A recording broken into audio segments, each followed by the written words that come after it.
Assalamualaikum warahmatullahi wabarakatuh.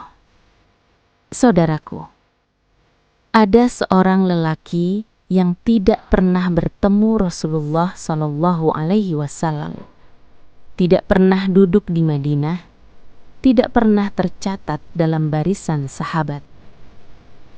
Namun, justru Rasulullah menyebut namanya dengan penuh kemuliaan. Bahkan, Umar bin Khattab diperintahkan untuk meminta doa kepadanya.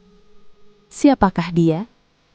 Dialah Uwais Al-Qarni, seorang pemuda miskin dari Yaman yang mencapai derajat tinggi karena satu amalan yang sangat berat, bakti kepada ibu. Masa kecilnya yang penuh ujian. Uwais lahir di daerah Qarn, Yaman, dari keluarga miskin. Ayahnya wafat sejak ia kecil. Ia tumbuh sebagai anak yatim bersama ibunya yang lemah. Sejak kecil ia bekerja menggembala demi menghidupi ibunya. Hidupnya keras, tubuhnya kurus, pakaiannya lusuh. Namun hatinya dipenuhi iman. Ibu yang lumpuh. Ibunya jatuh sakit hingga lumpuh total, tak mampu berjalan, tak mampu berdiri. Sejak itu, hidup Uwais berubah total. Ia merawat ibunya sepenuh jiwa, menggendongnya kemanapun, menyuapi, memandikan, membersihkan tanpa jijik. Ia bukan sekedar anak, ia menjadi pelayan, penjaga, sekaligus sandaran hidup ibunya.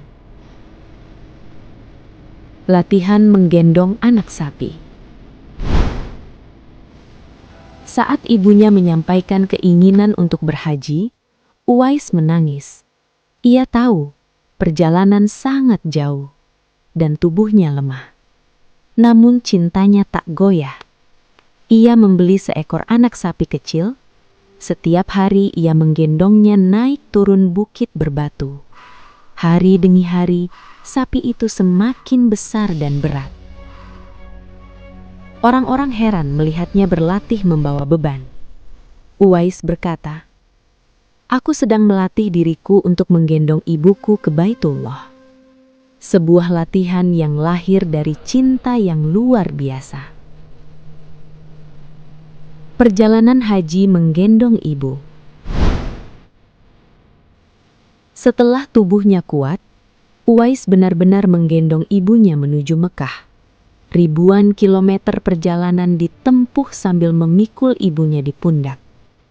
Panas membakar, kaki luka, bahu lecet, nafas tersengal. Namun ia tak berhenti. Ia membawa ibunya tawaf, sa'i, dan menunaikan manasik haji dengan tubuhnya sebagai sandaran. Di depan Ka'bah ia menangis.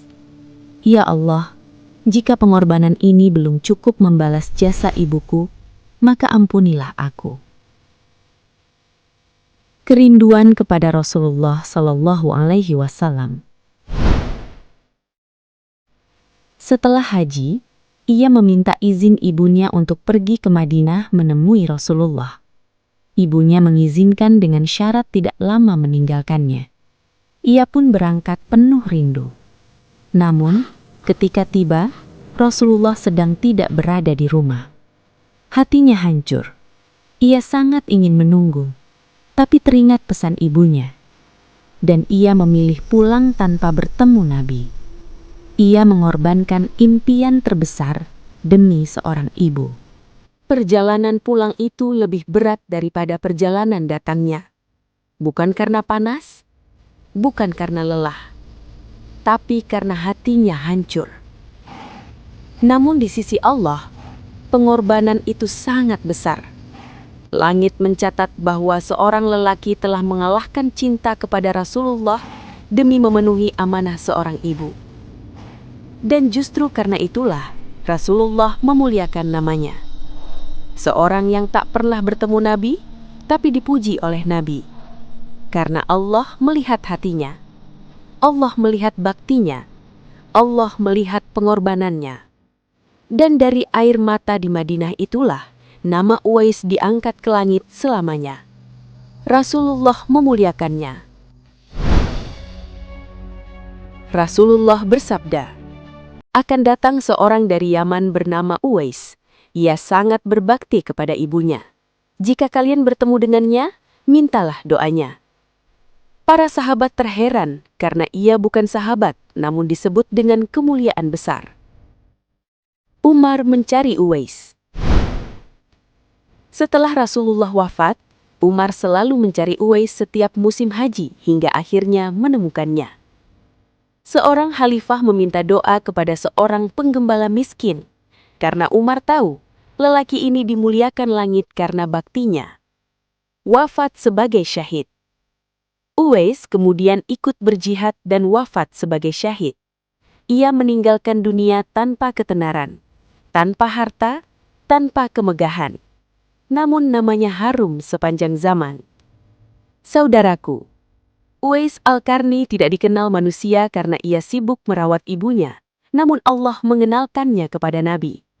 Ia menggendong ibunya, dan Allah mengangkatnya ke langit. Semoga kisah ini melembutkan hati kita untuk lebih berbakti kepada orang tua sebelum terlambat. Jika kisah ini bermanfaat, dukung dengan like, komen, dan subscribe HR Channel, agar semakin banyak yang tersentuh dan semakin luas dakwah tersebar. Wallahu a'lam bissawab. Wassalamualaikum warahmatullahi wabarakatuh.